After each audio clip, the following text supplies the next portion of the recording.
Okay. Your mic is now live. I think you may also be picking up a little. Hang on. Okay. There we go. One day I will be able to move something on my desk without it causing a massive landslide of shit. One day. Anyway, 3, 2, 1. Hello, everybody! Welcome to not another episode of Blades in the Dark, but instead some homebrewery shit because people got lives, yo. And so we decided that everyone else could have the night off to focus on various things, and we would just hang out like we used to and make a D&D subclass. Absolutely. We figure pretend we like each other and take it from there. Hey, why change the habit of a lifetime? Hey. I have just remembered that I don't. I know, right? I have remembered that I still need to transfer like all of my PDFs of the D&D books onto this computer. I still haven't done that. Well, I think mostly because we haven't done one of these in quite such a long time. No, we haven't. It's been not since just before we started playing Blades. Yeah. Because I think the last video but one on the channel before the start of the Blades campaign is us making the Shaman. Oh yeah. Because that was the Shaman was the last subclass we did. That was a good subclass. Yeah, and this time we are finally doing, I think. No, it's not the one class we haven't done because we haven't done a monk yet either. But we're getting through them because this is our first ever rogue. Hey! Because we've done an artificer, we've done a bard, we've done a couple of bards. We've done at least one barbarian that I can think of. Yes. In fact, actually, we did a barbarian as our second ever video. Yeah, because that was the passive aggressive barbarian, and the first one was the profanity bard. Yep. Yeah. And I have to say that having now watched Vary play a combination of them, they're fucking great. Yeah. We were cooking back then. Yeah, we really did. What happened? We started doing like things we actually wanted to. We might actually want to like put in a book at some point. Yeah. I think we should make a whole fucking profanity book. We should make a book of piss take subclasses. It would be fun. Do a little pamphlet. Absolutely. Yes. We've done a cleric because we did the love cleric. We did the sand druid. We did the medic fighter, which I really want to play. I really want to play the medic fighter at some point. I have to say, I really liked our concept for that. I think we had a really good time with that. One. Yeah. We've not done a monk. We've done no monks. Good day. Aye. But let me, because I'm sure we've written them down. I'm sure we have. Did we write them down? Did we stuff? We've done a paladin. We have subclassed. We've done an artificer, we've done a barbarian, we've done a bard, we've done a cleric, we've done a druid, done a fighter, done a paladin, done a ranger, done a sorcerer, done a warlock, done a wizard. Yeah. Well. Yep. Arguably, ranger is the one we've done the most of because we rebuilt the fucking ranger. We did, in fact, rebuild the fucking ranger. Like absolute heroes. Yeah. Because we both really like rangers but I very much acknowledge they needed some work. And hey, the monk got a gigantic glow up in 5.5. The ranger as it is now officially called. The ranger arguably got worse. Which is just, I have so much hatred for anyone who goes, let's take a class and make it so reliant on a single spell. Not even a feature, a single spell that, like... Especially because taking a half caster making it so reliant on a single spell that invalidates a good 85% of its spell list. Because Hunter's Mark was concentration. Yeah. Yeah. Stupid. But we're not here to talk about Rangers. We're here to talk about the one just after them in the book, because we are making a rogue. Now. A sneaky, sneaky boy. Sneaky, sneaky boy. Now, little bit of background to this. I think rogues are OP as fuck. Rogues are OP as fuck because they have expertise, reliable talent. The combinations of expertise, reliable talent, and sneak attack give them massive utility everywhere. But I will say rogue combat is quite one note for a lot of... That is true. For a lot of their archetypes. There are a couple of exceptions to that, and that is the swashbuckler, which is really, I think the swashbuckler is a very well designed class in the first half. The second half kind of, it didn't seem like they knew what they were going to do with it at higher levels. But the swashbuckler really encourages you to get right up in the mix and dance about with a lot of movement and really play within the space of your enemies and dodge between them. That's a really fun setup for a rogue. And I think they did a good job in the new book with the rogue's new Cunning Strike feature, which is basically, for anyone who's not read the 5.5 materials, you can take damage off your sneak attack to add extra effects, which I think is great. I think that's a really cool thing. That's very cool. Most of the time, your rogue is action, attack, from sneak, bonus action hide, roll a stupidly high stealth check so you can get advantage on your next attack and sneak attack. It is... I want to make it more interesting. I want to make rogues have a more interesting time on the battlefield, because that is how thieves play. That is how the majority of arcane tricksters play. That is how, there's mild differences. Like, your arcane trickster will be, the first turn will be cast Shadow Blade, hide, and then start the sneak attack roulette with throwing your Shadow Blade.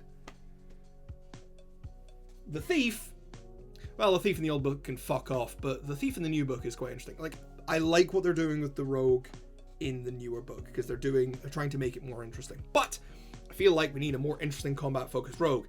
And I'm going to admit this particular subclass was largely inspired by when I played Divinity Original Sin 2 and encountered a single ability that fucking wrecked one of my characters, which is a... Tell us more! It is a trickery skill called Rupture Tendons, where basically someone stabs you, and then for every X amount of distance you move, you take damage. This includes teleporting, which I didn't realize. The image, the moment is very clear in my head, because I had my melee dude who had a number of teleporting abilities so that he could get close to enemies and start stabbing them.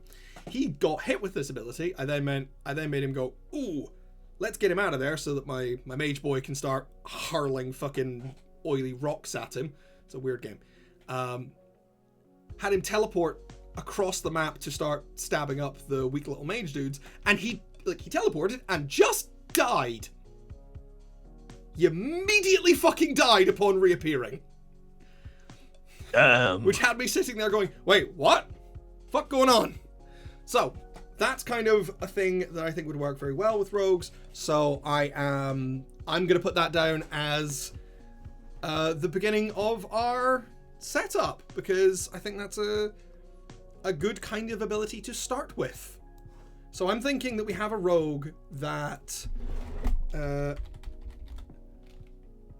I think we are having... I think we have a rogue that debilitates enemies. Love it. Something that goes in and... No, it's not the thievery skill.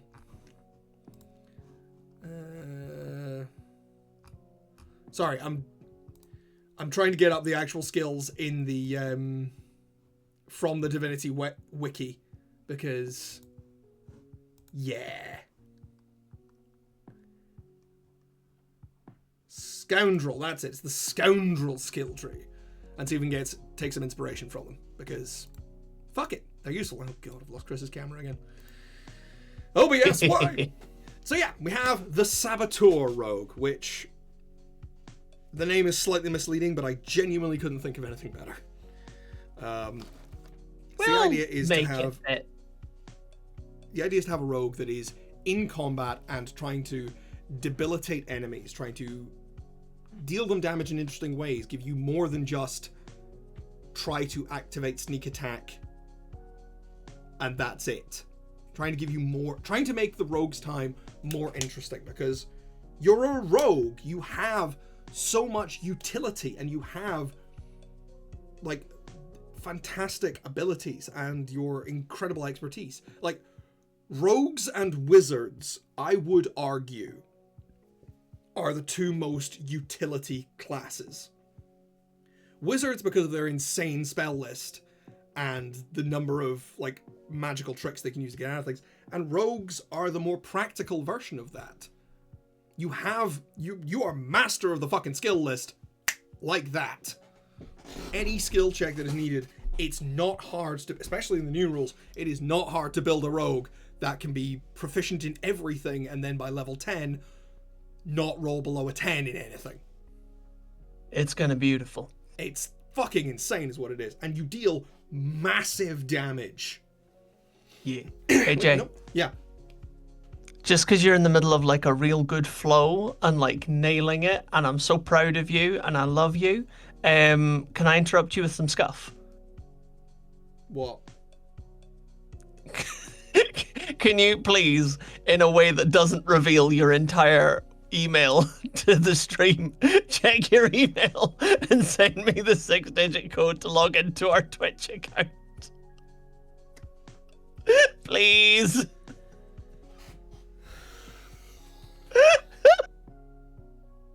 You know what the worst part is? What? I closed the window with my email. I'll open in it. Hey! Fucking. All right, folks. Please hold. We're just gonna drop into the fucking side screen so that I can handle some email administration with Chris. Fuck's sake.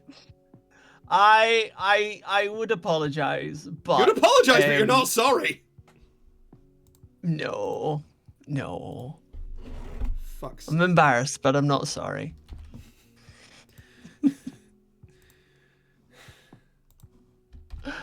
Oh dear. Right. You get that set up. I'm gonna go get a drink. Thanks. Everybody, did you know that once upon a time, Jonathan Honey was indeed a small child? And back in the days when he was a small child, he was adorable.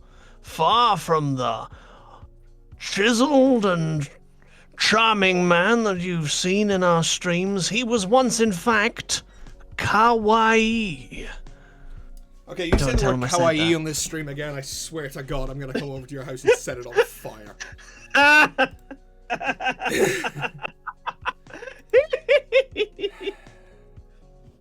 I'm just here, ruining the vibes. It's what I'm for. And I am going to make use of my brand new parrot bottle opener, given to me by my cousin, because, as we all know, I am just the booze pirate. Yes, you are. The fact that she didn't think of that when she gave it to me is genuinely amazing. I mean, it's kind of funny. I'm not in my usual bandana, but yeah, still. Cheers. Yeah. Slange. Right. So yeah, what we've got here is the Scoundrel Skills of Divinity 2, and it's this one, Rupture Tendons. So you just basically, for 2 turns, anyone near you gets fucking stabbed whenever they move. You can just stab someone, and if they try and run away from you, they get hurt. So, we're talking about a rogue that is up close and personal. So, I want to be trying to take advantage of the disengage and maybe the dash part of the cunning action. Okay. Because those are your more combat-focused things. Yeah. So what I'm thinking is, pretty much every rogue archetype that I looked at before the stream gets 2 things at 3rd level. Yeah. So which is usually a support thing and then like a main thing. Or in the Yeah. case of the mastermind, 2 support things, but that's a support class, so yeah. I'm thinking we give the rupture tendons thing, where it's like, if you successfully sneak attack someone, you can cause them to take damage when they move. Basically create like a personalized spike growth for them. Nice. And then the other thing, I think, should be giving you a bonus when you take the disengage cutting action. Yeah. Giving you some kind of boost. Give more reasons to use things that aren't hide. Yes. Give you and particularly given what you're saying, give you reasons to actually be like in the middle of the action. You know. Yes. Because this is probably going to be quite melee focused, I will say. Despite the fact rogues make really good archers, this is probably going to be quite melee focused. Because rogues, despite the fact they have lower hit dice than pretty much every other martial class, they have an astounding amount of defensive features. Yeah. Literally, the only thing that rogues lack, realistically, in terms of defensive features, is AC. So maybe we can actually, maybe that's what we, no, because we can't put an AC boost on the disengage action, because there's no point to it. Because if you're disengaging, you're not taking opportunity attacks that turn. Yeah. So increasing the AC. I think so. Yeah, I think because one of the things with rogues is that they only have proficiency in light armor. Yes. So realistically, their armor class is pretty well capped at how high their dex is gonna go. Maximum, with non-magical armor, the highest highest AC 16 is gonna be it. 16. Is studded leather armor not light armor? It is. Studded leather armor, I believe, is... Oh no, it's... Studded leather 12. armor is 12. I thought it was 11. So yeah, 17 is the max you're going to get out of a rogue. Yeah. Which is respectable. So actually... Yeah, absolutely. But like, we need... I think there needs to be something that goes with you having... People having disadvantage on hitting you that makes for great other stuff. So let's have a wee shifty at the things that you can do, because I think the important things are that as a rogue, your main, obviously I appreciate that we're not spending all of our time on sneak attack, but it is kind of the main rogue feature. It's their big thing. Yeah. So you need advantage on the attack roll if another enemy of the target is within, or on the target. Oh no, you don't need advantage if another enemy is within 5 feet. Okay, so so you need to have advantage, or an ally needs to be within 5 feet of the enemy. So that's fine. That kind of covers your thing. But I'm thinking, if we're gonna what? So what we could do is. If you take the disengage action while within 5 feet of a hostile creature, that creature now has you could give it disadvantage on attacks. That's what I'm thinking. Yeah. I'm like, what's in my head is pocket sand. Yes. How do you disengage? How do you take the dodge action? Pocket sand. Yeah.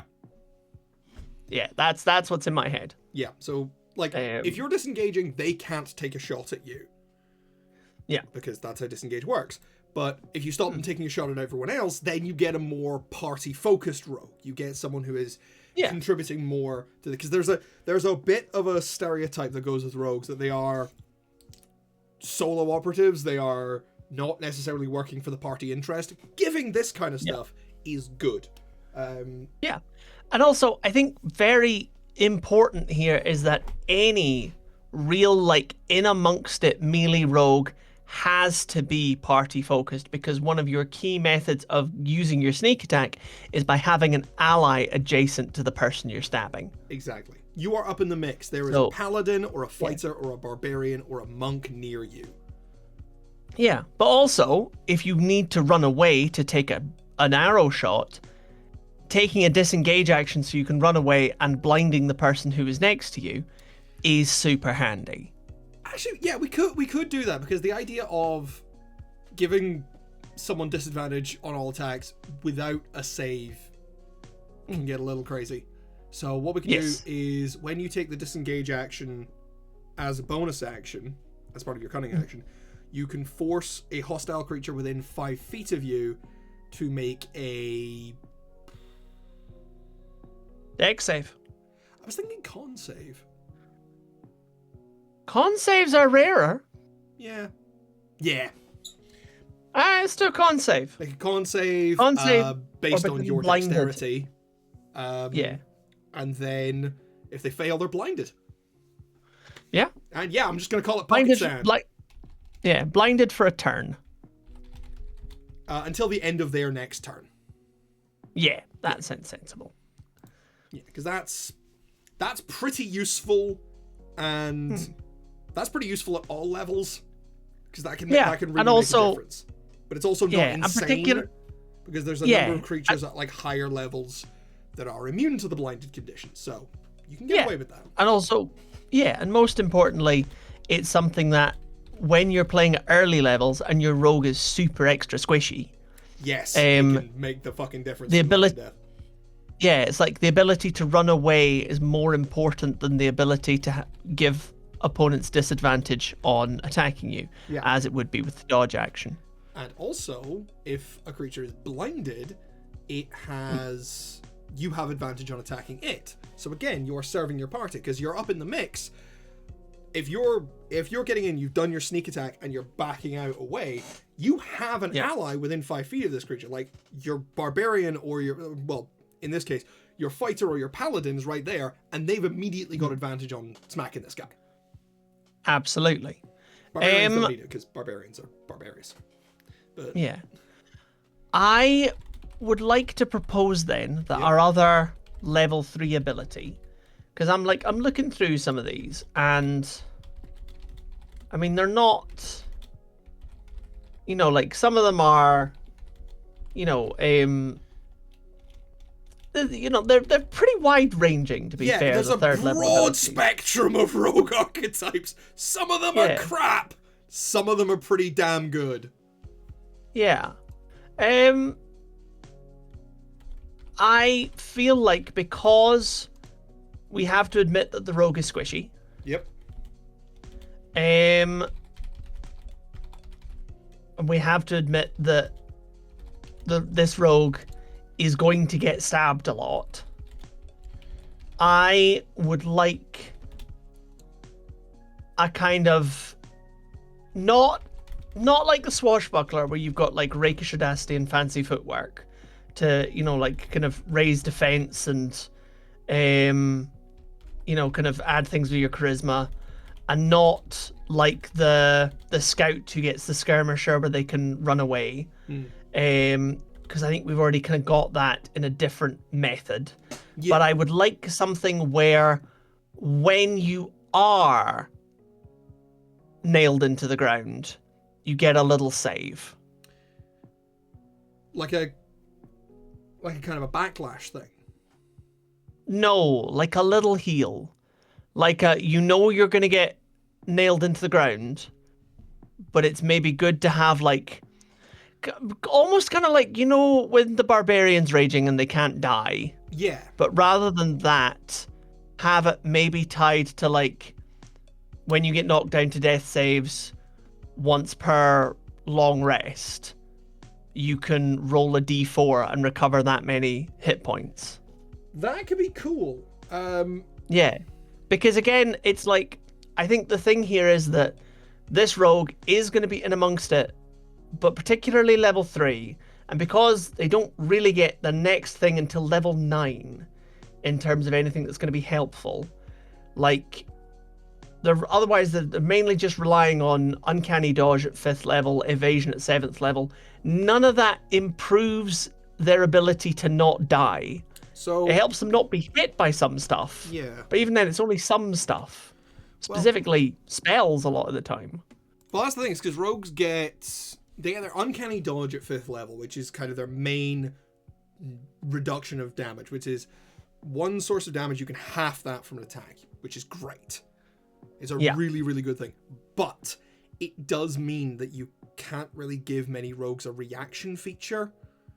Yeah, because they need to use it for uncanny dodge. So, if we're thinking more offense with defense, what might be a cool idea?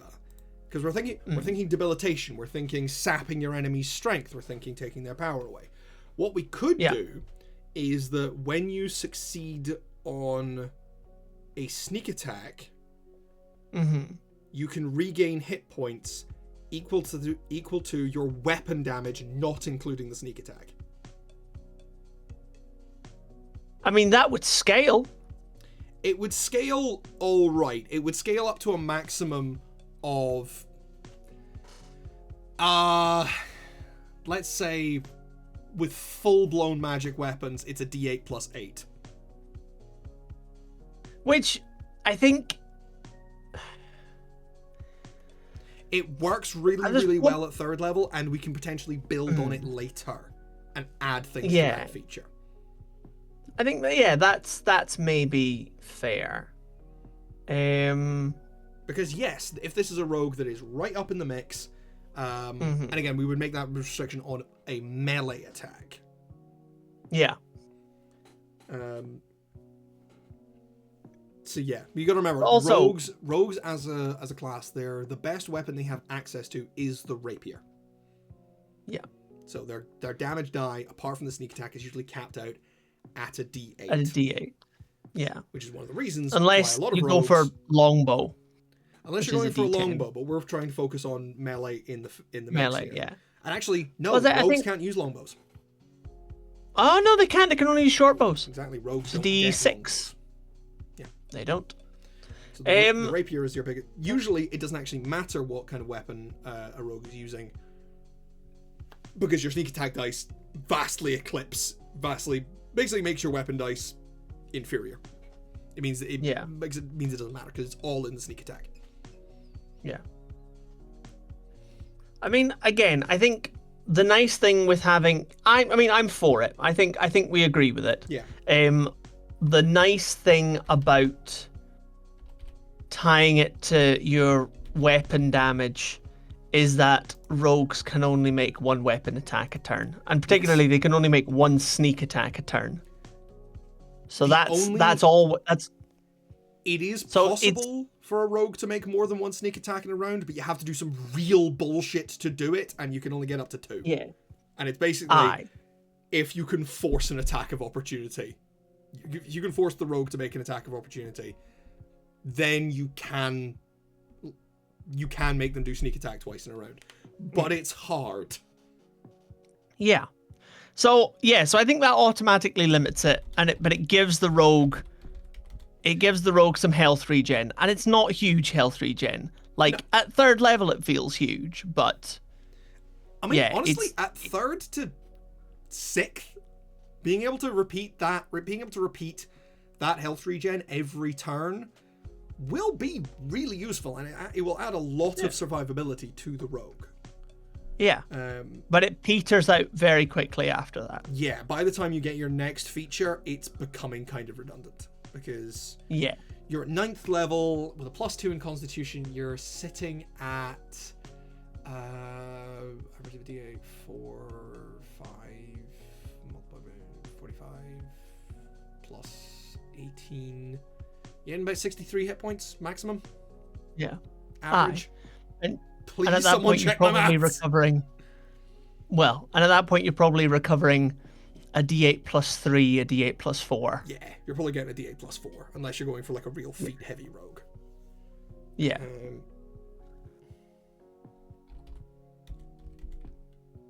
Yeah, I'm up for that. Let's do that then. So we've got a. Oh, I've got a feeling now. Okay. Okay, no, I've got a vibe. So for those watching at home who aren't aware, I promise this is all relevant. I don't play MMOs, generally speaking. I don't like people.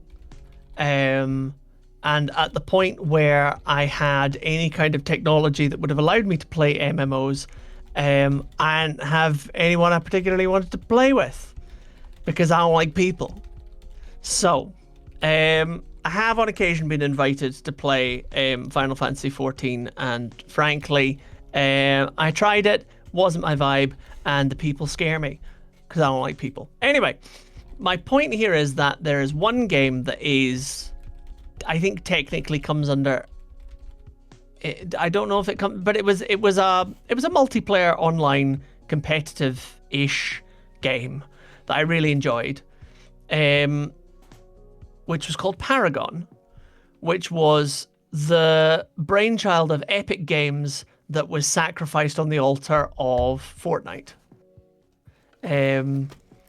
Paragon was a slow build, lane-based It was a MOBA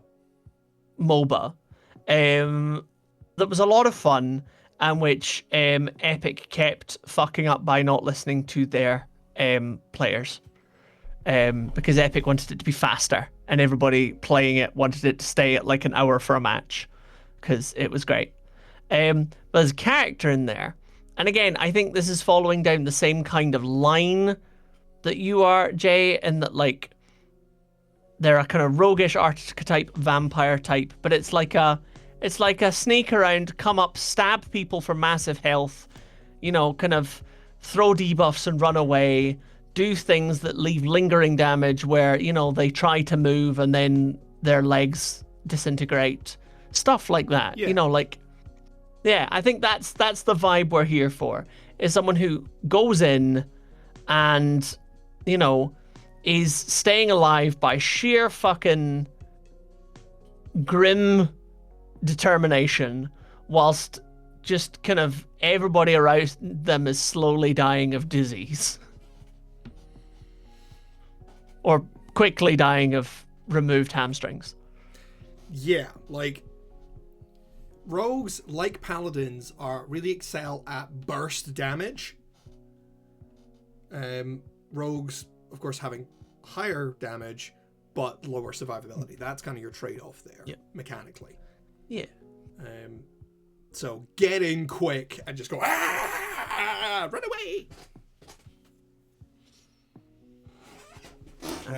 You want to be able to, defend. You want to be able to deal damage and then back out of range of people. Which, we need to build into the rogue because the monk already has that. Yes, it does. In so many fucking ways. Yeah, it's one of the things the monk is great at. Armor defense, step of the wind, patient defense, fucking deflect missiles and deflect energy now.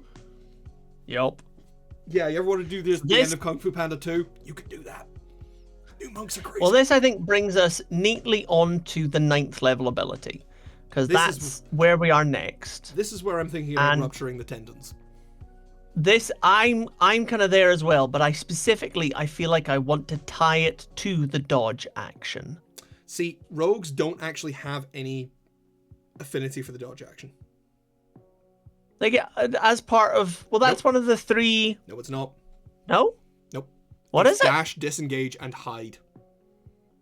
Oh shit, I thought dodge was in there. So did I for a while, but then... Ignore me. Then I thought about it for a second, and I realized how fucking insanely overpowered that would be. That's valid. That's that's valid. Yeah, like monks have to spend a key point for that, so they can't do it every turn. And also, their bonus action is in high fucking demand.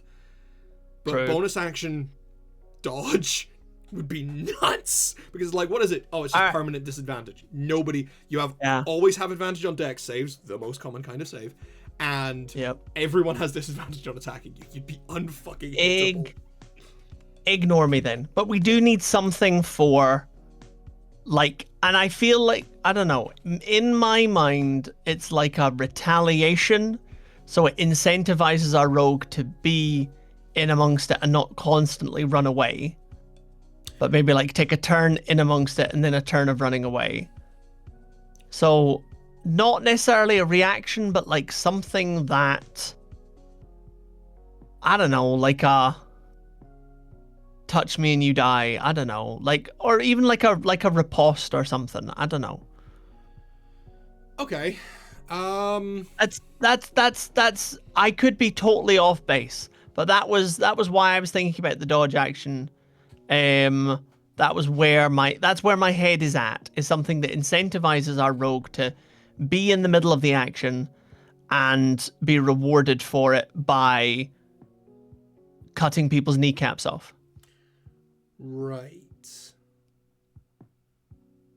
Again, I could be off base. Did you have a vibe? I mean, originally I was going to go for the rupture tendons ability that I originally talked about, where it's like, hey, you hit someone, and then for every 5 feet they move, they take 2d6 of piercing damage. So okay, so like specifically have it as just like as a bonus to the offense, and essentially they carry spike growth around with them. But we're at 9th level here. Yes. What we could actually do is we could focus a bit more on the debilitating aspect, because here's the thing. You're a rogue. You don't actually need to be doing more damage. We don't need to put more damage on this. This is true. Because at, let's see, 9th level, the sneak attack damage you are putting out probably every turn is an extra 5d6. You are doing half a 5th level fireball to one guy pretty much every turn if you're playing your cards right. Because it's really, it's so easy to proc sneak attack. It's so fucking easy. Yeah. And you're smacking people in the face at this point for 5d6.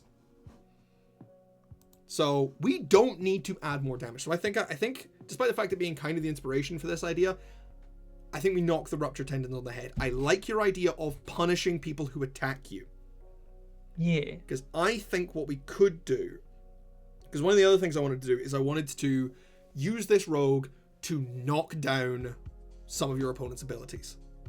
So I'm thinking that as a punishment for someone attacking you, you can bring their AC down.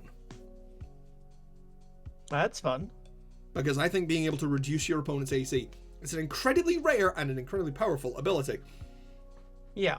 Because AC adjustments can get nuts really fast.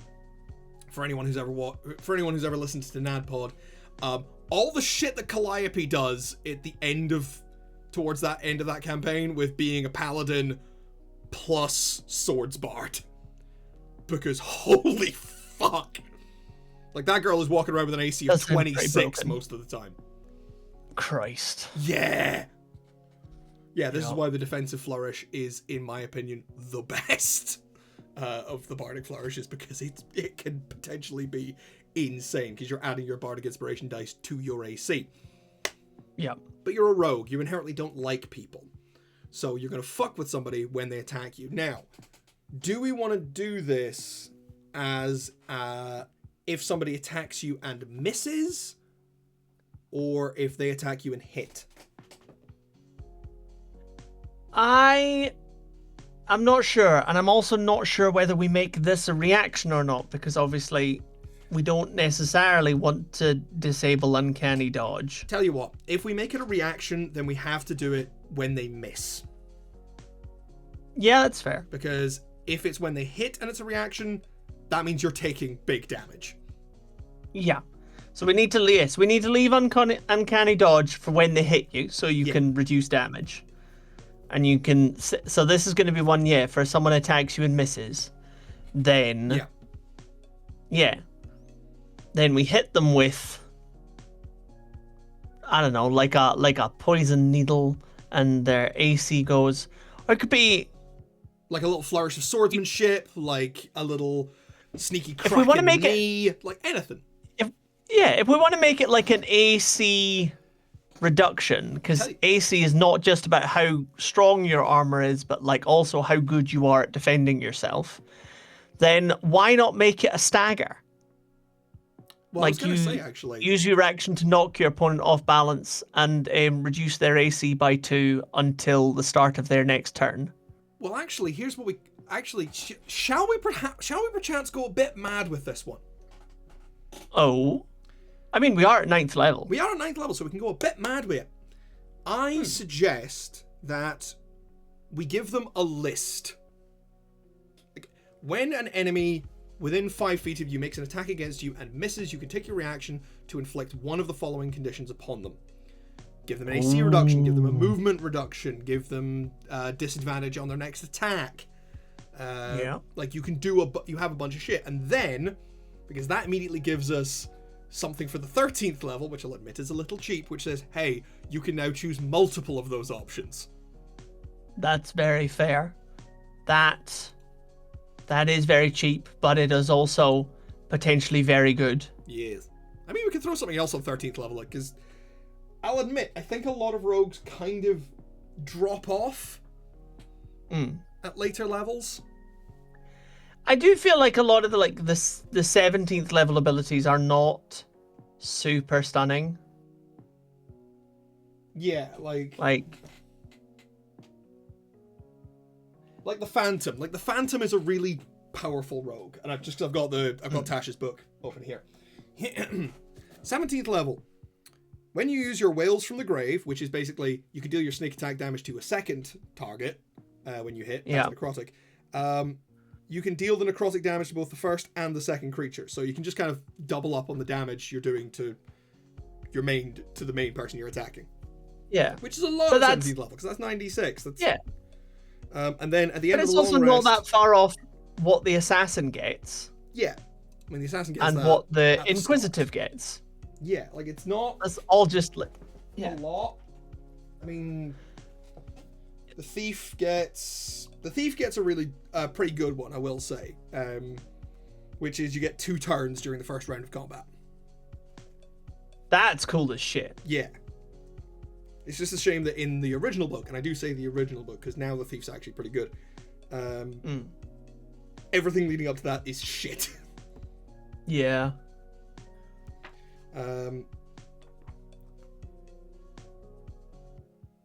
Like, some of them are pretty good, because the Arcane Trickster gets to steal spells from people. Yeah, which is cool. But also, like, at the point where you're 17th level, that's really not that impressive.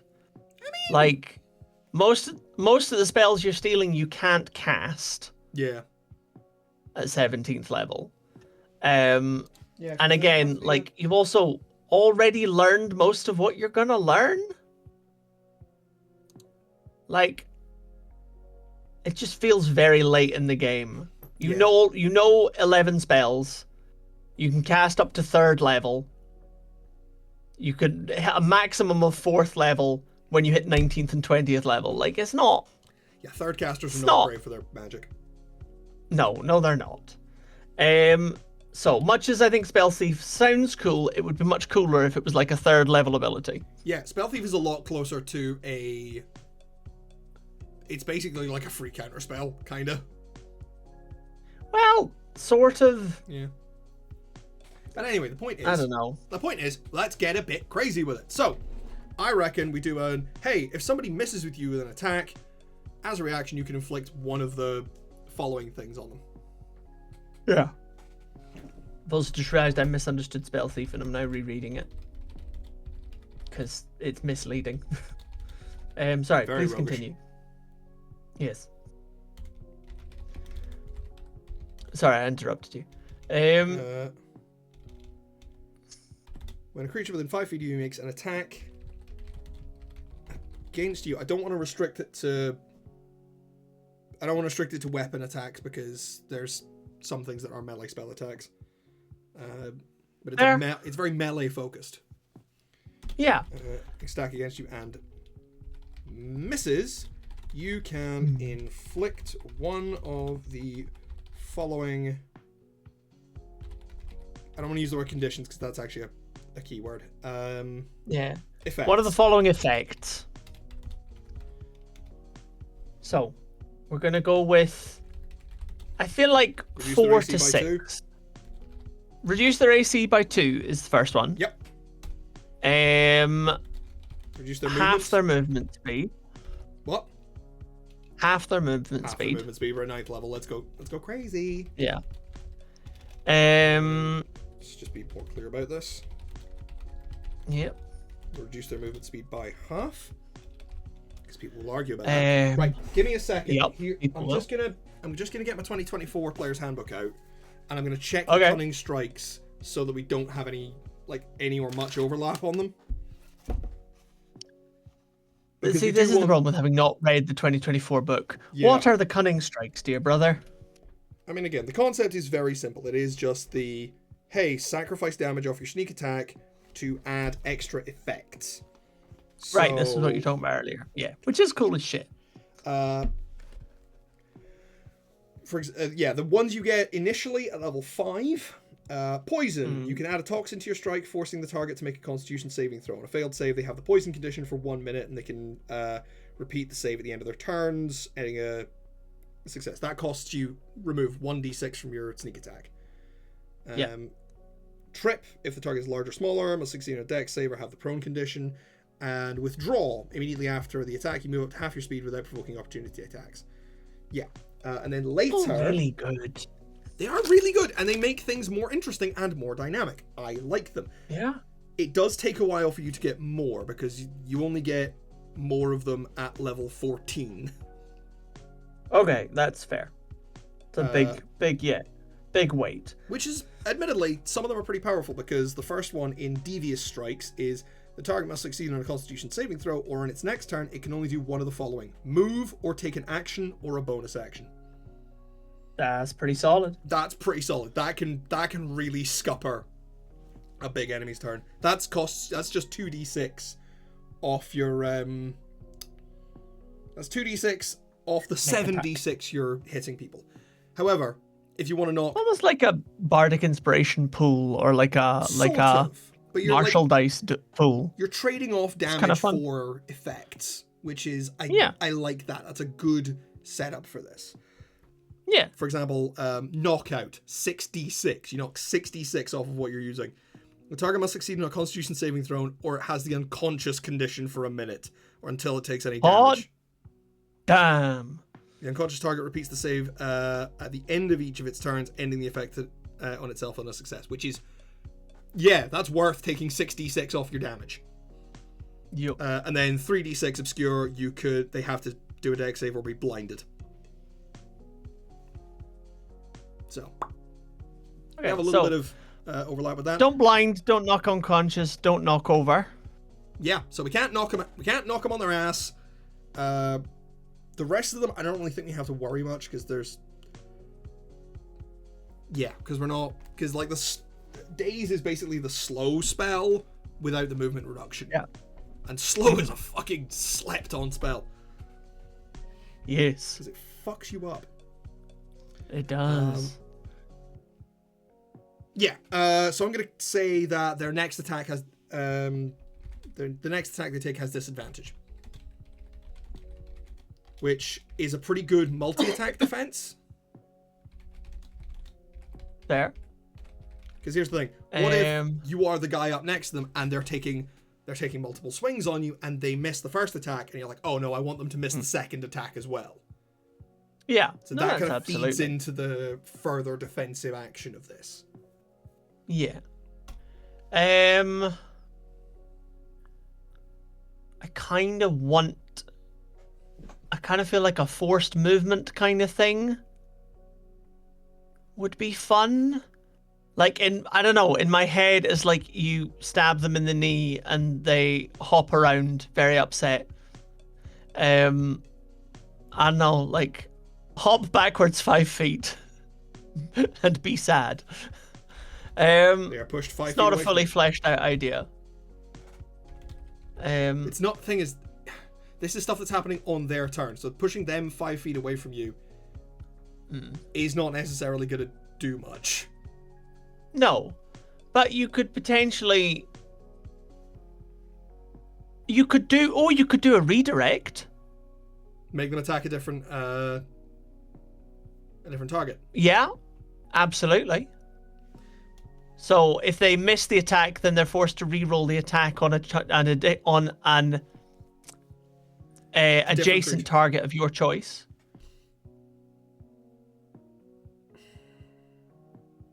Or is that too powerful? That's quite powerful. What I might say is, they must make another. Like they must make their next attack on a. If they make another attack this turn, they must make it on a creature other than you. Yeah. Do that as a redirect. A creature other than you within 5 feet. If there are no other creatures within 5 feet, you cannot take this response. So if you're mano a mano with this thing, you can't do that. Yeah. I feel like we can come up with something better. Yeah. So I want to flesh this list out. How about a disarm? No. No, I want a save for a disarm. Disarming is really, really complicated and brings in a lot of issues. All right. Okay. Unfortunately, it really does, especially when you're dealing with creatures that have massive weapons, or you're being attacked with something that has natural weapons. That's fair. I mean, it's not something that one encounters very often in D&D. Mostly because I think the main thing that people are afraid of is like iron eaters and things like that. Yeah, rust eaters.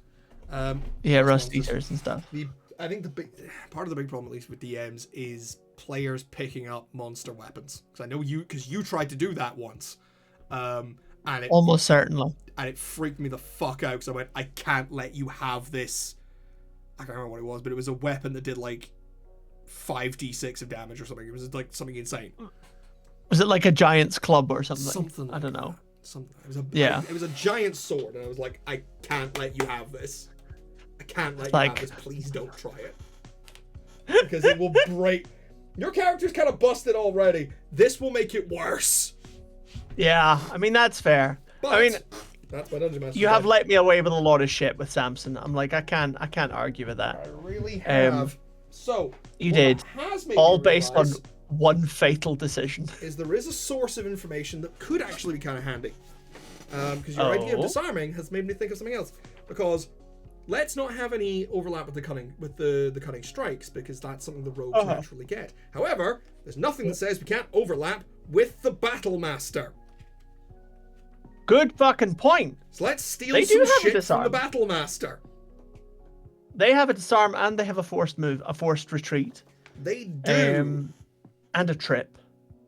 What's all the Battle Master stuff? So yeah, oh, that's a good one. You could give someone else temporary hit points with the rally. I don't. No, let's debilitate your opponent. Yeah. What kind of debilitation can one get away with in D&D? What about stat reduction? We've already talked about armor class reduction. Okay. Let's talk about temporary stat reduction. Or disadvantage on saves. On a particular saving throw. Yeah, absolutely. What are your most common saves? Dex? No, I'm saying you Wisdom. get to choose.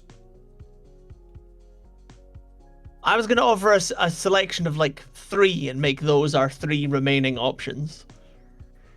When I was gonna. Okay. Just maybe I'm just filling up space, but that's a bit space fillery. Fair.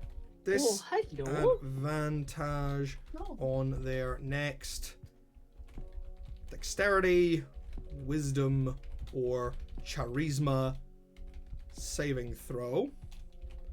Sorry, my finger's a bit fucked, so I'm typing That's a bit okay. on. I've been invaded by a puppy. Puppy. Hello, Right. Lyra. Hello, my darling. You're so good. Let's look at the monster manual. What are the main parts of a stat block? You got your speed, you got your hit points, you got your AC, you got your stats, you got your resistances. Oh, that could be really hot. That could be really fun. Oh. You're a rogue. You fight. You don't necessarily fight with brute force. You fight clever. Absolutely. So you could get them to reveal a damage resistance. Oh, that would be cool. Because there's not. I mean, there are a couple of abilities, like rangers get something, I think, and there's Fighters, another class actually, I think where you can Battlemaster- get. Battle Masters get one. Is it? Yeah, Oh, I it's think I was thinking warlocks. It's the 7th There's level like a- Battle Master features. You can study a creature for a minute, and you learn a shitload of stuff about them. It's not practical in That's cool. battle, but it's very good if you're planning to attack someone. Yeah, if you've got like an ambush or something, that's very fun. Hello, Turner. Do you want to come up and say hi to the people on stream? Do you want to come up and say You learn hi? one resistance or immunity that the creature possesses. Just only a little bit. Here is a Lyra. Here is a Lyra. She is not a happy bum to be up in my box. She doesn't like my box. She, she's my girl. Okay, I'll put her back now. I'll put her. Oh, baby. Oh, honey.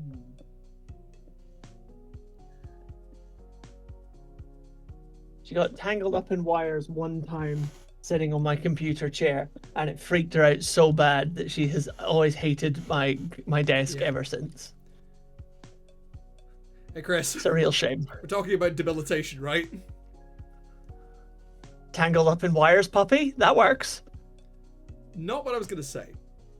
What were you going to say? I was going to say, because I've got the monster manual open in front of me, and I'm looking at, like, what are the main things of a stat block? What are the main things that someone can have in a stat block? And I've just looked at senses. You can make them lose access to a special sense for until the end of their next turn. We could do... Maybe we add that as like a later something like absolute blindness. So it removes not only sight, but also blind sight, true sight, dark vision, tremor sense. Yeah, all of that stuff. Like that is like a later... Just like, I feel like at that level like 9 is a bit OP, but like at level 13, that could be sick as fuck. Oh, I know we said it was a bit space fillery. Yeah. Are you going to do it? No, I'm going to add one that says you learn one condition that the creature is immune to. Rogue. Making a Saboteur rogue who does debilitating strikes on people. You could fish. Throw in fish's mockery into this as well. I thought you were going to say you can fish. I was like, I mean, we could make a fishing rogue. No. Okay. We're not going to make a fishing rogue, Jay. We create a fishing bar to call the fish, and it uses fish's mockery. Jay said fishing bard who uses fish's mockery. I'd love to take. Well, I would love to take credit for that pun, but unfortunately, Pokemon did it first. Pokemon probably did do it first, to be fair. Fish's Wren. I think we could definitely do a fishing ranger, though. We could. And I kind of now really want to. Let's make a highly situational, only good next to bodies of water.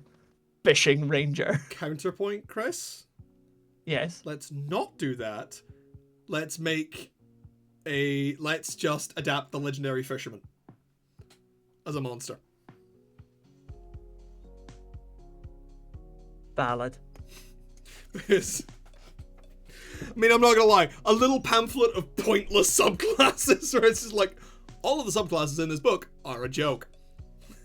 I'm so here for that. You know, we do the pacifist fighter, I think we actually have that in our document, by the way. Do we? I'm sure we had. Pacifist.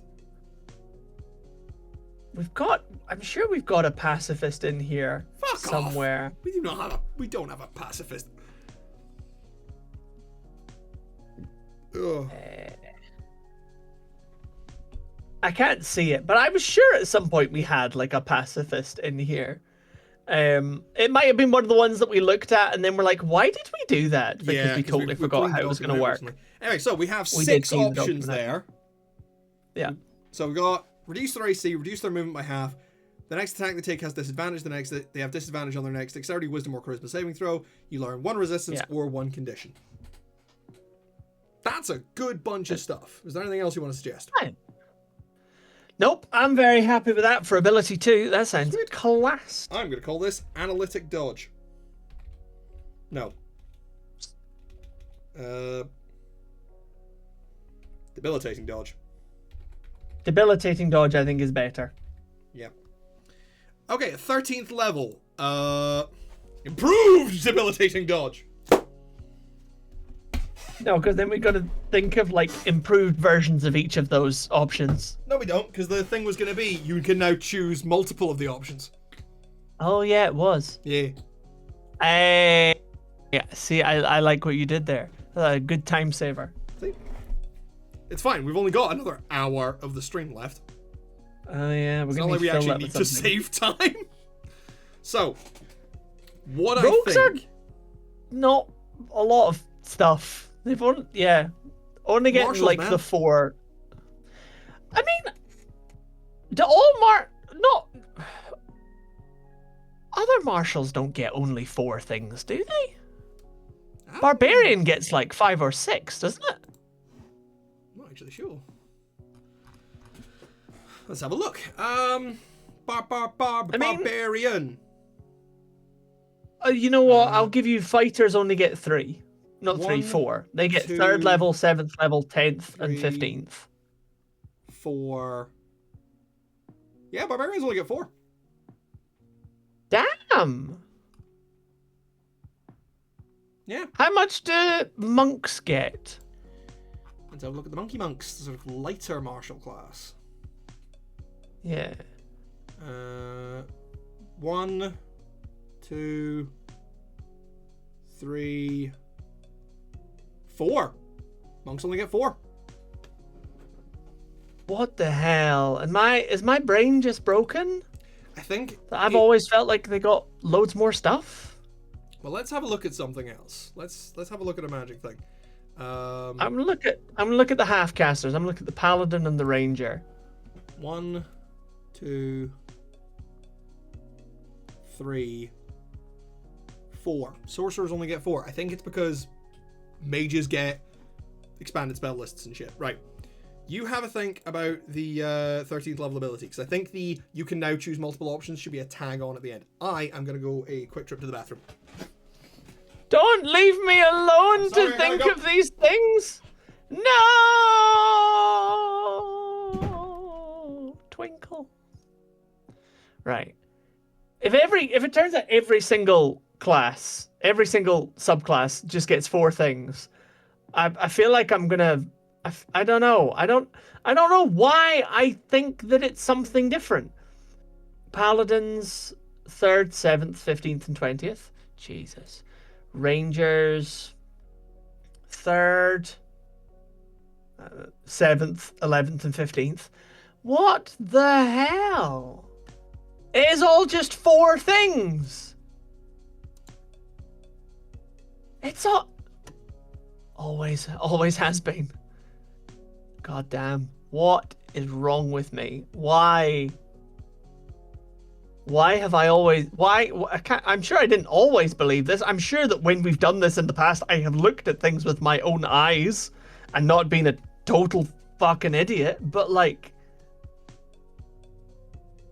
Why did I mean, I guess lots of classes seem to get, like, multiple things at, like, 3rd or something like that level. But, like... What's wrong with me, man? Right, well, let's look at 13th level stuff. Let's look at 13th level stuff for the rogue. So, the thief is crap.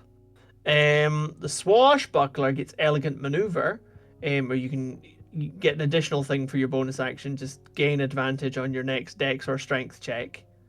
That's not actually that good.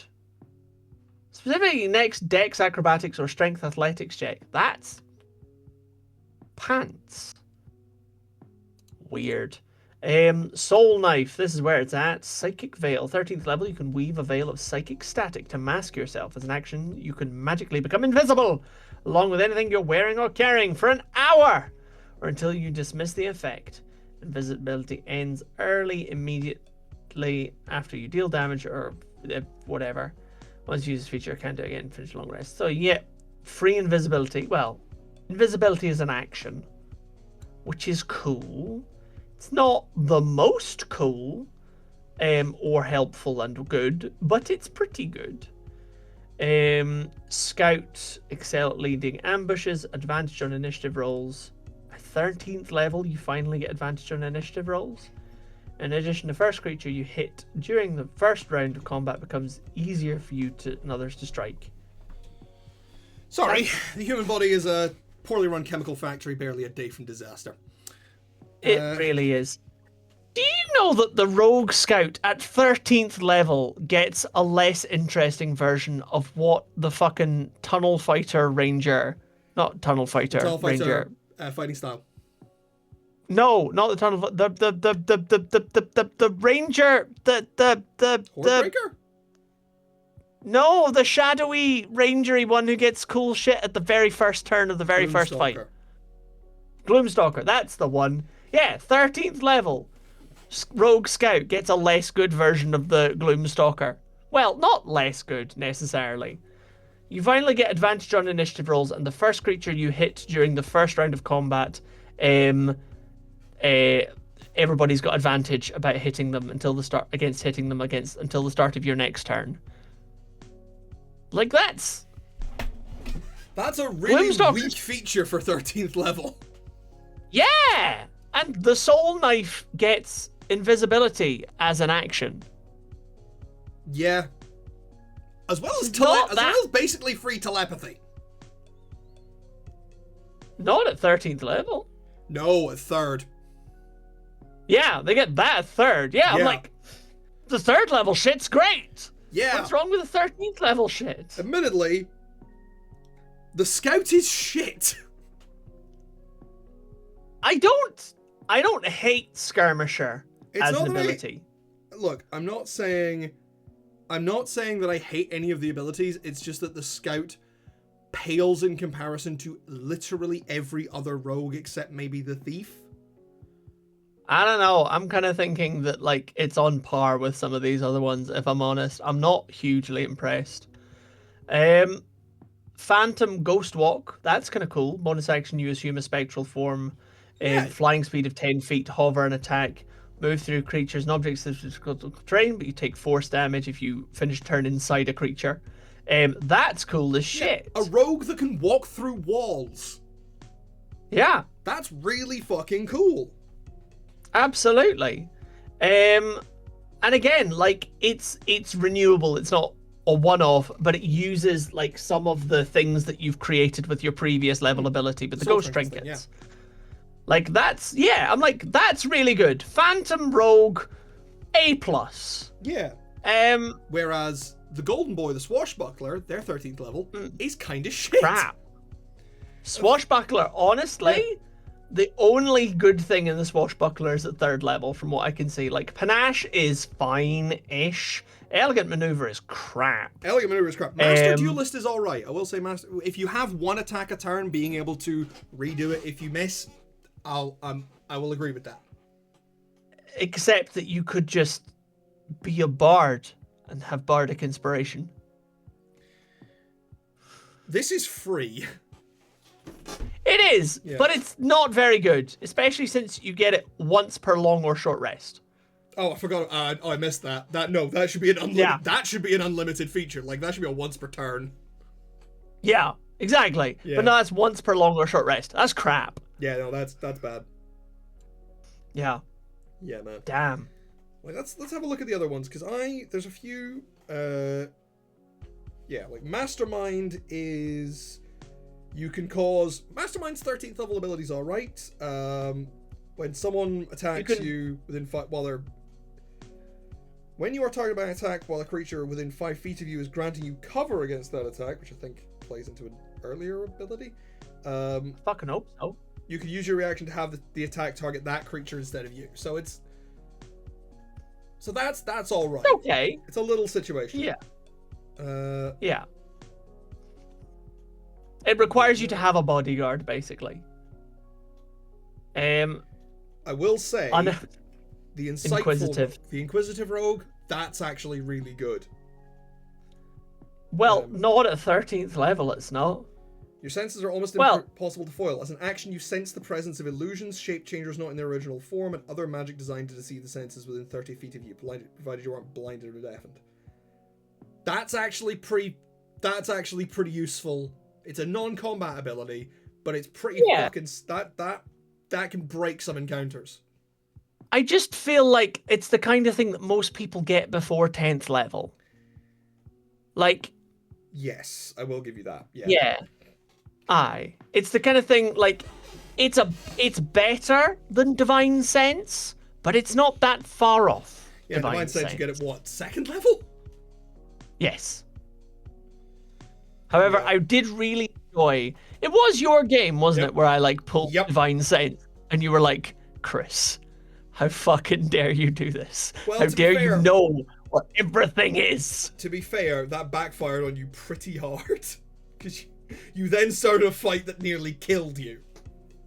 Was that the wading our way through the tunnel and I jumped in lava? No, that was you. That was the political intrigue chapter, and you realized one of the guy's bodyguards was secretly an undead. Yeah. You then went mano with him and blew up the building. That was epic as fuck, though. Yeah. Like, yes, going mano a mano with him was not the best thing, it turned out, but also, that was epic as fuck. Okay. Aren't you so glad I played a paladin? Yeah. Weirdly enough, despite me ragging on it constantly, the only good 13th level ability I have found is in the Thief. What does the Thief get? Magic device. I totally ignored this. You have learned enough about the workings of magic that you can improvise the use of items even when they are not intended for you. You can ignore all class, race, and level requirements on the use of magic items. Okay, that... I mean, it depends on your DM, the campaign you are in. That could be really good. That could be insanely fucking good. However, your previous features are not any use. So you basically have to, like, go through 13 levels of kind of not having a subclass in order to get that. So... yeah. But that plays really well with the... because they made the Thief a lot more magic item focused in the new book. Because they gave it the ability to use... to activate magic items as a bonus action. Yeah. Which is really good.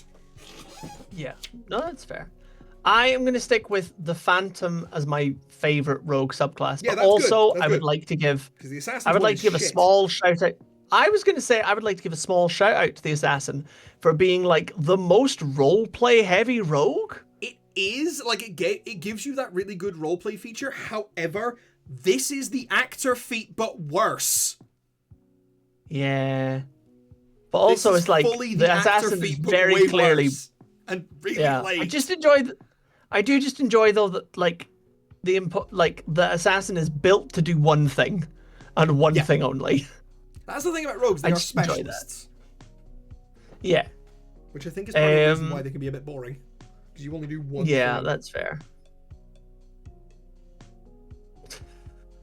The arcane trickster is just mage hand. It's just mage hand. I I'm just the guy who like does that. invisible. I do mage hand. I do mage hand invisibly. Just That's be all a he gif does. Yankee. I mean, alternatively, you could just not be a close-up magician. 3 hours with a close-up magician. Please don't cry, Mr. Close-up Magician.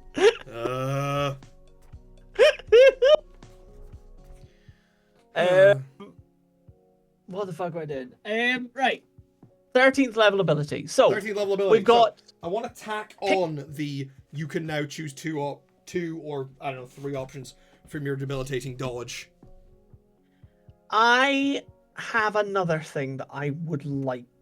Yeah, because I want to have that as add, I want to have that as a tack on, and then like a main ability. I mean, I don't know, because it's already good. I was wondering if maybe we have 2 tack-ons for 13th level. Okay. Again, looking at what everybody does, I'm like, 2 things from the debilitating dodge is already pretty good. Yeah. I was wondering if we add like an additional damage or an additional saving throw or an additional condition to like all of the previous abilities. That could be cool. So like the vampiric. Yeah, this could be the level where just all your shit improves. Like you can use pocket sands to blind and deafen somebody. Yeah. Or possibly even like deploy a trap to restrain them. Yeah. Or you could, the vampiric edge could be like you sap their strength and give them the poison condition, bypassing immunity. I'm not gonna lie, if we just increase the amount the vampiric edge heals by, that would be enough. That would be enough. Yeah. But I feel like I want to make it debilitating. I don't necessarily want to improve our healing so much as I just want to make us do more bad things to the people around us. You are absolutely right. Ability 3. So again, I feel like one of the things that really would set apart a specialist in debilitating people would be the ability to start bypassing some immunities to some conditions. And I feel like the easiest one that's the least game breaking is the poisoned ability, or the poisoned condition. Yeah, and that does really lay into a big problem, is that poison is a really hard thing to build for. Yeah. Because so many creatures have immunity to the poison condition. Yeah. Okay, so here's what. Yeah, so let's do a boost. Let's Okay.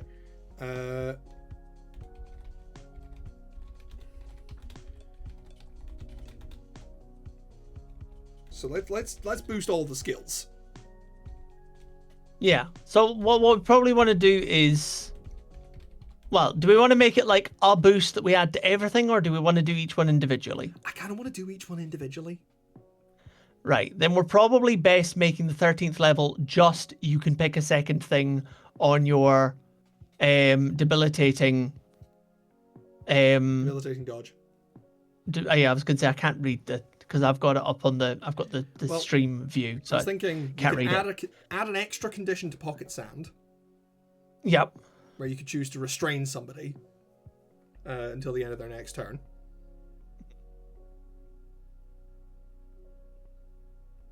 So, like, kind of my idea there is basically someone throws bolus.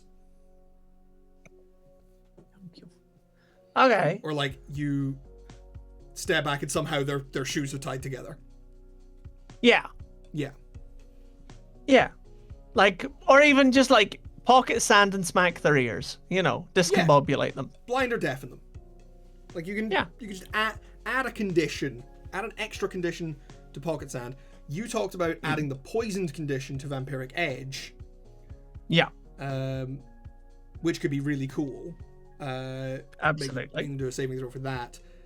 2 options from Debilitating Dodge, and maybe increase the thing from Vampiric Edge and be like, hi, you can bypass immunity to the poison condition with this. I mean, yes, I think if we're gonna add poison and things like that, we need to be able to bypass stuff. Let me just go and actually, where poisoned creature has disadvantage on attack rolls and ability checks. Yeah, like the poison condition is it can be pretty rough, but there's a lot of creatures that have immunity to it. Absolutely. So nobody's afraid of it. So yeah, I think I don't want to say I want to build everything around poisoning everybody with the other stuff that we do, but like we've only got one more ability left.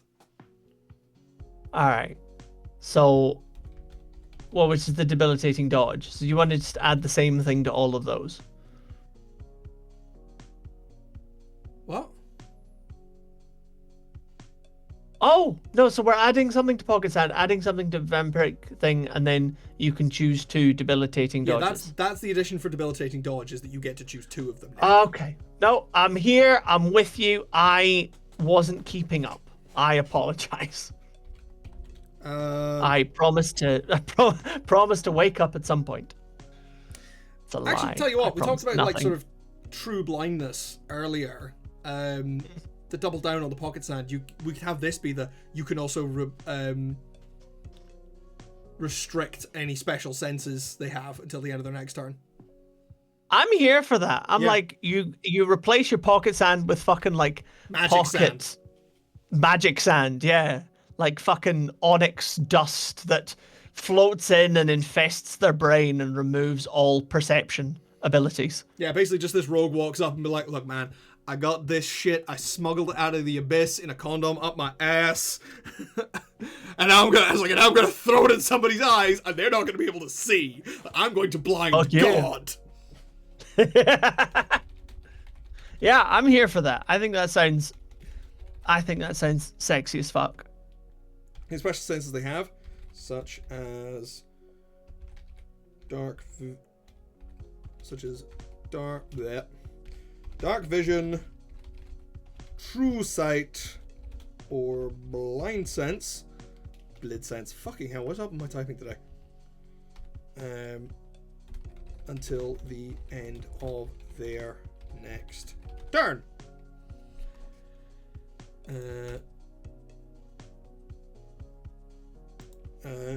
When they fail the saving throw.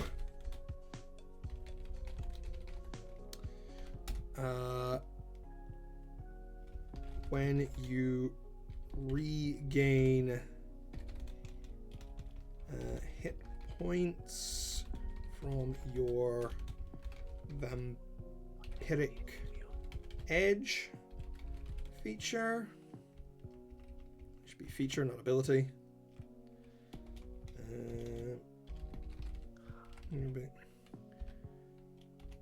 You can also force the target to make a Constitution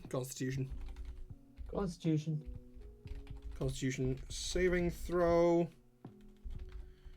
using the same DC as Pocket Sand. On a failed save, the target is poisoned for a minute. Repeating saving throws. Yeah. On a failed save, the target is poisoned for 1 Right minute. now, we're gonna poison all the bitches. This That's right. poisoning And my bitches in this can we need monsters. bypass immunity to the poisoned condition. So, I'm making it specifically that this poison can bypass immunity. Yeah. Oh, it's not like all poisons. Yeah, like This- you're this not- is this for this one thing. Yeah, it's a small difference, but it's like you're not turning it off, which means that that limits a level of abuse. Yes, which I think is important. The affected creature can re-roll the saving throw at the end of each of its turns, ending the effect on a success. Now here's the thing. Even if you are not poisoning, you say you're 13th level, you're dealing with some serious fucking creatures. Yeah. That is a feature that will burn through someone's legendary resistances. Absolutely it will. And that is, if nothing else, incredibly worthwhile. So do we want to potentially put a limit on it? No. So this is an attempt at poisoning every single turn. I think so. Alright, cool. Because realistically, yeah. Because again, like, you're picking between stuff. Like, but I think also, like, again, like, it's probably not going to be a particularly high con save. Let's also be fair. Well, no, actually, it will be, because what I did was I've used the same DC as Pocket Sand, which is the standard DC calculation of 8 plus your proficiency bonus, and then I based it on your Dex modifier. That's fair. Which, at this level, 13th level... +5. Is a +5, so that's 13. That's a DC 18 con save. Yeah, but it's never going to get any higher. And you talk about stuff that's got legendary it'll get to 19, resistance. but that's the same as your average spell save DC without special magic items. Yeah. Okay, that's all right. It's pretty fucking good, is what it is. I could base it on something else if you would like. Nah, I'm here for it. But also, again, it's like the poison condition. I don't know. I just feel like it's so ignored by everybody that it's just like, actually, that would be broken as fuck. Also, you only get to do it on one person. One person at a time. One person a turn. Yeah. Yeah. Because it's part of your sneak attack, and that person's probably going to die fairly soon because of your sneak attack. That's true. You know, like, it becomes really, really useful in like a big boss fight, but like in a big group setting, it becomes a lot less useful. Yeah, but it can be that sort of team contribution that will make a fucking difference. Yes. It will make a goddamn difference in a big fight, because forcing a bunch of disadvantage on your enemy's attacks can be huge in terms of keeping your allies alive.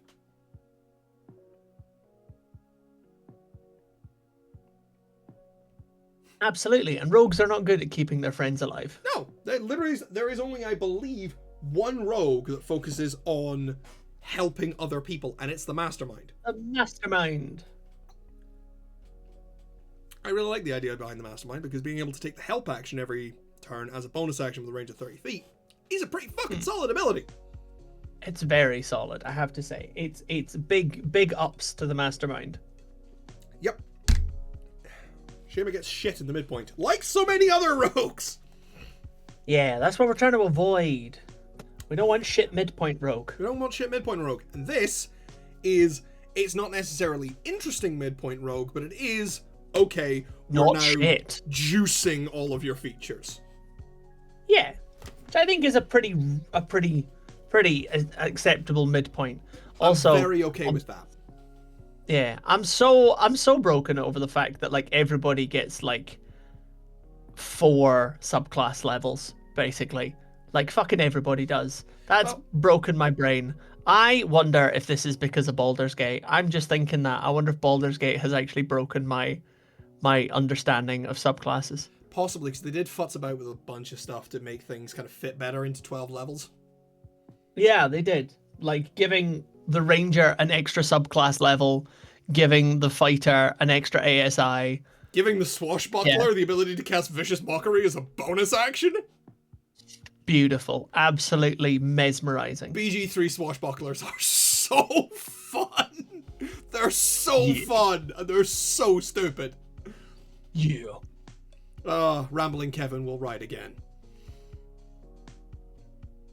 All right. Indeed. Possibly this Friday. Who knows? Possibly this Friday. We'll fucking see.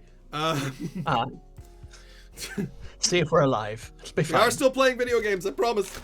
I mean, I'm currently playing Final Fantasy VII Crisis Core Remake and having a really good time. I think that the best thing that has happened to Final Fantasy VII and its companion games is the Kingdom Hearts team getting a hold of it. Come fight me in the comments. Well, I will say this. In every game besides one, Kingdom Hearts has always had really solid combat. That's fair. What's the game without the solid combat? Chain of Memories. That's a controversial opinion. Admittedly, I don't have the greatest experience with Chain of Memories because I played the remake of it that came out in the 1.5 version. Yeah. And it felt really wrong. I don't know if it was better on the Game Boy Advance, and it played very. I know that the setup is very different between the remake and the original. I have not played the original, and I'm meaning to. That's fair. I played a bit of the original. I got stuck fairly early on. I think the learning curve with Chain of Memories is quite steep, but like short. Like it's difficult to learn, but once you've mastered it, you've got it. Yeah. I don't think it lended itself to the same kind of depth that, for instance, Birth by Sleep gave you with all of the different combat forms. Started in Birth by Sleep and then just went nuts because you Kingdom Hearts 3, the combat is exquisite. Yeah, you do lose a little bit of it. 3 suffers a little bit from bloat. Yes, the Disney rides were a mistake. The Disney rides were a mistake, and they suck. The Keyblade transformations are fucking phenomenal. They're brilliant. Love them so much. So much fun. And if you play the new game plus of Kingdom Hearts 3, which I have done, it lets you keep all of them, which breaks the fucking game over your knee, and in the best way possible, because you can. I'm already walking around hot swapping between Ultima Weapon, Oathkeeper, and the fucking pirate one because fuck it, I want to hit people with a flag spear. It's really fun. It's really very, very fun and lets you. I genuinely wish they'd been a bit more balanced, because some of them are unfortunately objectively better and more powerful. That's true. So I wish you'd been able to level up their stats a bit better to keep them even, because the playstyles of some of the Keyblades, the unique ones, are great, but they're not so powerful. Yeah. I think Birth by Sleep. I think, because you said it started Birth by Sleep, I think it started with the drive forms in Kingdom Hearts 2. But I think Birth by Sleep nailed it the best. Birth by Sleep is where the kind of the complexity and depth of it came through, because that's where you started getting commands and swapping those out and kind of making those and combining them. Because Birth by Sleep did that, Dream Drop Distance did that, 358 did that. Like that's true, actually. Yeah. Dream Drop Distance was so good, man. Dream Drop Distance is so good. I need to play the remake of it. I picked up 2.8 Remix. It's been sitting in my living room for fucking ages, and I haven't played it. I'd never gone near it, but I now have it for the PlayStation 4. I got it for a tenner. I'm delighted. Yeah. So I'm that excited. The next thing that's on my list to play, apart from the long slew of small indie games and like Pokemon fan games that I've been playing, is Cyberpunk 2077. That's fair. I mean, it looks really good. I do want to play it at some point. Now that it doesn't feel like contributing to like suffering, horrible shit factory. Yeah. But also, I tell you what, I'm going to play next because I am sad. Baldur's Gate Dark Alliance 1, which I have now purchased a copy for the GameCube, and I don't have to emulate it. I have a real live copy. It's 22 quid. You got ripped the fuck off. Apparently, GameCube games, this is the problem, is GameCube games hold games their value like all Nintendo console games hold their value like motherfuckers. It's a nightmare. It's revolting. It's so annoying. Don't even start. I saw a copy of Pokemon Platinum in CEX for about £200. Fuck off. Although, to be fair, so I basically on Sunday, That's good. yesterday, It's not 200 quid good. Jesus. I know, but like so yesterday, Vari and I went with some friends to a retro gaming shop out in Sturton. Very, very cool. And yeah, they had like a cabinet of Pokemon stuff like at the door. Yeah. And it was like Soul Silver for 200 quid. And I was like, See, and I was like, I think it was like just shy of 200 quid without the Poke Walker. And I'm like, come on, that's not like we bitch at Pokemon for having not innovated, particularly in terms of gameplay, in the 30 years that the game series has existed, and yet these games have, quadrupled in value.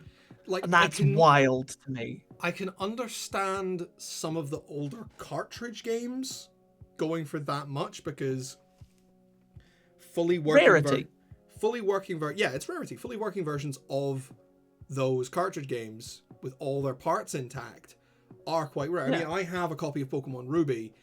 The internal clock has died. I have played that game so much that the internal clock has just stopped working. My Pokemon Sapphire is the same. But that was always one of the first things to go, was the internal clock. Yeah. And I know that there is a little bit of a niche business in restoring these cartridges, but that's money. And also, no. I'd say that I talked Vari into getting her Pokemon Red restored, and she lost her save because of it, and she's never forgiven me. So I'm always very cautious about these things. Yeah. I will say a lot of the innovation comes from the fan game and the ROM hack community, because you get some truly brilliant things in there. Even the ones that are not going for crazy gimmicks, like the one where it was like all the Pokemon were food. I played, which had that had a fucking crazy type matchup system that I never ever got. But even then, I'd like, none of that was like a really big innovation in terms of gameplay. I'm like, the very first time Pokemon took a real step forward in terms of like differentiating gameplay was Legends Arceus. Yeah. And even then, it did that at the expense of the combat. It did. The combat got real basic, really which I did. believe is where like A lot of EA shit. steps up. Yeah. I think Legends EA kind of stepped up there. But some of the side games. the side games are where we see They have a bit most more freedom. I'll that always go to bat for the Mystery Dungeon Pokemon series. Snap. Pokemon Snap's the first one. Mystery Dungeon series. Pokemon Conquest. Like even Pokemon Stadium to a greater or lesser degree was just a little bit different. Yeah. It had all the mini games. Yeah. And obviously the most recent one, Pokopia, which the entire internet has fallen in love with, as far as I can see. I want to play that game so fucking badly. So bad. But we're never going to get to play it if we don't come up with a final ability for this thief. Thank you for pulling Rogue. that back, because we have 15 minutes left, and I have no We do idea indeed. what the fuck I'm gonna do this thing. I mean, we need... Rogues are specialists. Yeah. We need to turn something they have off. Yeah. So we've got debilitating. Okay, I think we've got two choices. Either we can do an AoE nerf something, like I don't know, like throw six knives, do a d4 of damage to 6 people, and they also take, like, each one receives one of the debilitating dodges attacks, you can do that once per long rest. Or we do, like, absolutely fuck up one guy. I like the absolutely fuck up one guy because I've just had a beautifully terrifying idea for it. Hit me. Once per short or long rest, I'm not really sure which one, you can force a single target to make a saving throw. I'm not sure what kind. I think possibly one of the kind from debilitating dodge, dexterity, wisdom, or charisma saving throw. If they fail that saving throw, then until the end of your next turn, they no longer have resistances or immunities. They treat all damage as if it is neutral.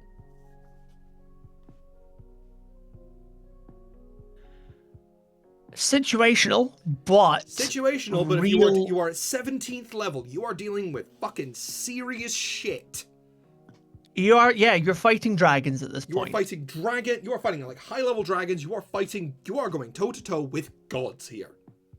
If you can turn off the resistances, a resistance or an immunity. if you can turn off all resistances and immunities, That's a biggie. that's a big. That means that is you're not necessarily dealing the damage here because you're using your action to do it. You're foregoing a sneak attack because but it does mean that everyone else in your party can zero in on one guy and make his life a living hell for one serious surgical round.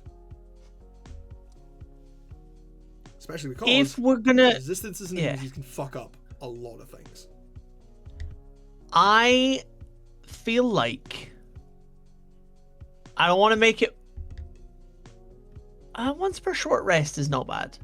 Because I don't want to make it once per long rest, because I want to do it once per adventuring day, particularly if you're going to put a saving throw in it, because it might just not work, in which case you kind of ruin someone's day. Yeah.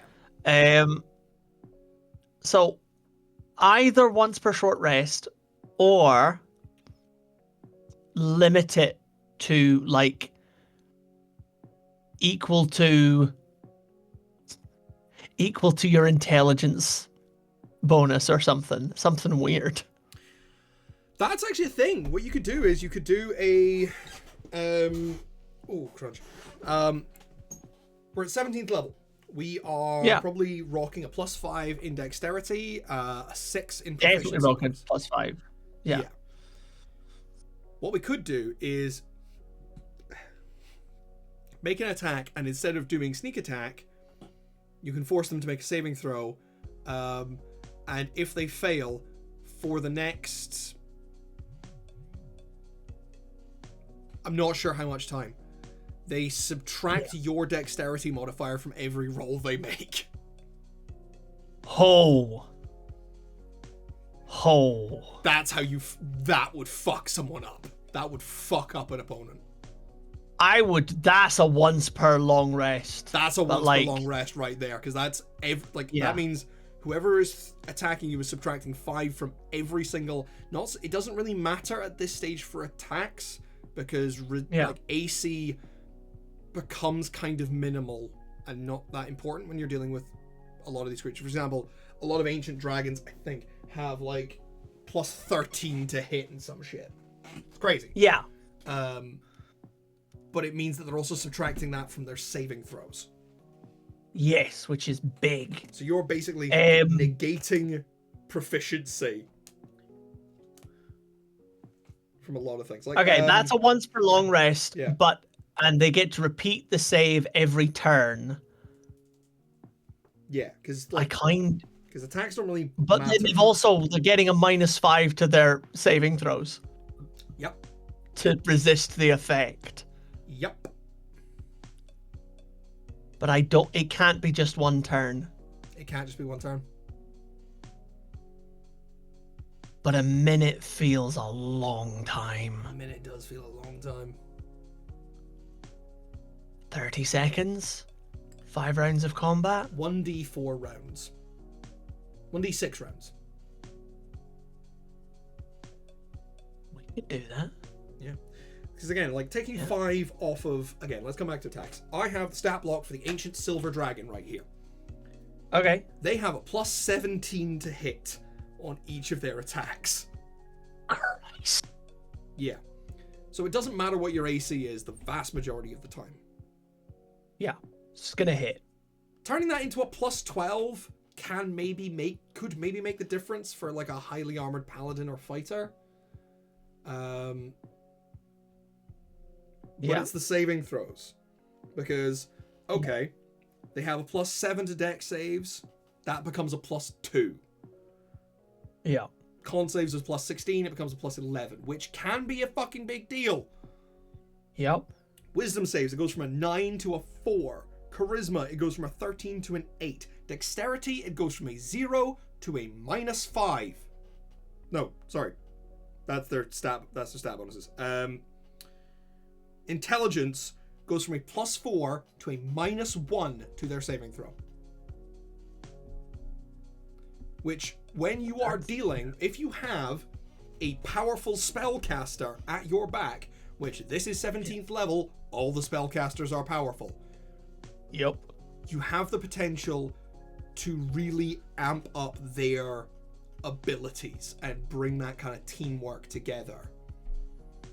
Because it means someone could use that banishment or Abidalzim's horrid wilting or fucking maze spell that can just knock out your opponent, that can really make the difference. The thing that will bring the pain. The thing that will bring the fucking pain. Yeah. And that's no, I'm here for that. I feel like if you're gonna at 17th level, if you're gonna sacrifice your action as a rogue to set up, then that's the thing that's worthwhile to do that for.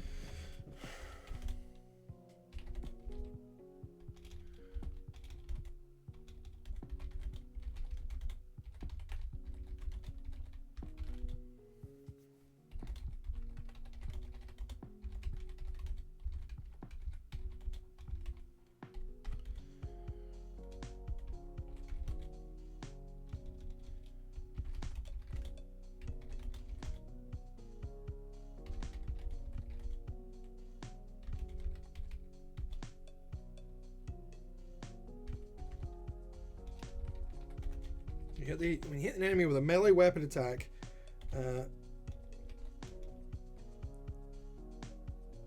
you can forego activating your sneak attack to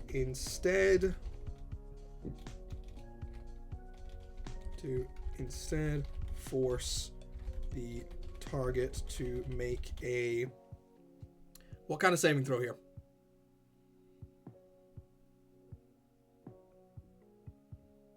Because I think it should be dexterity, wisdom, or charisma.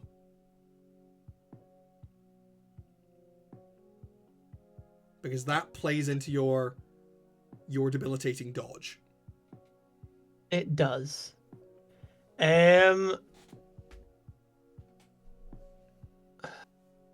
My brain is saying because you're a marshal, it should be Dex.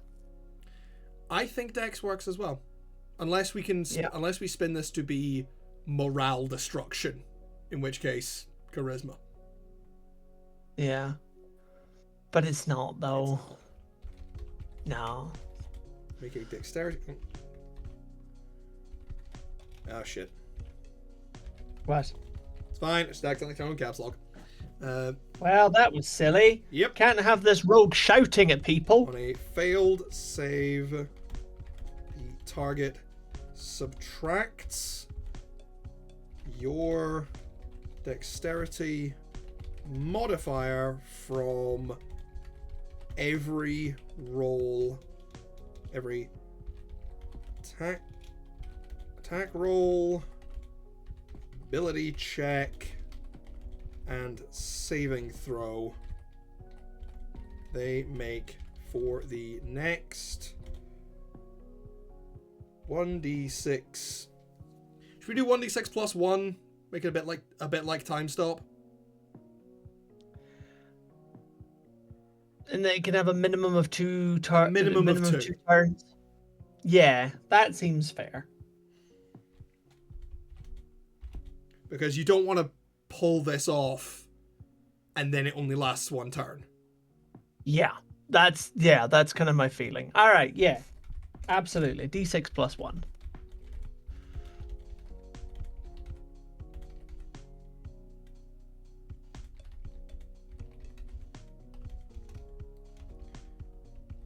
Once you use this feature, you cannot use it again until the end of a long rest.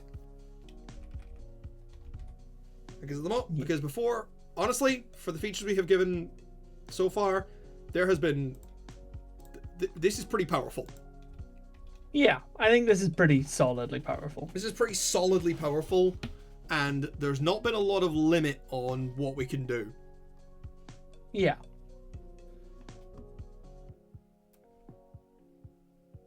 I like it.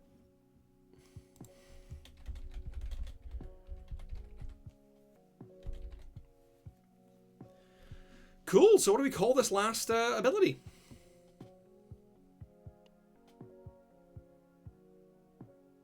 You're already dead. Sorry. I've now watched some Fist of the North Star. Like, it's like fine to put on in the background. But like it's also got like 5 lines of dialogue a show. Yeah, Kenshiro Like is not they, really... they Yeah, he's not known to be a... But like nobody really talks in it. Like it's mostly like grunts and noises. Like I love that they did so much with so little and made probably like 3 voice actors. It's martial arts Mad Max. Yeah, it's delightful and very silly. Yeah. I don't want to just call it exploitation because that'll just give Wizards of the Coast ideas. Let's expose weakness. It's a little misleading. Raw nerve. Makes it feel a little bit fleshy. Disabling strike. Yeah, basic. Generic. Yeah. Ah, right in the liver. Kidney punch. It's because like I'm a crippling lich. I blow don't is also have not good. kidneys anymore. How did you do that? They're in this jar over here. I'm punching them. Oh, fuck's sake. Vital. I don't want to say strike. Vital disruption. Vital disruption. Let's go with that. I like that. Yeah.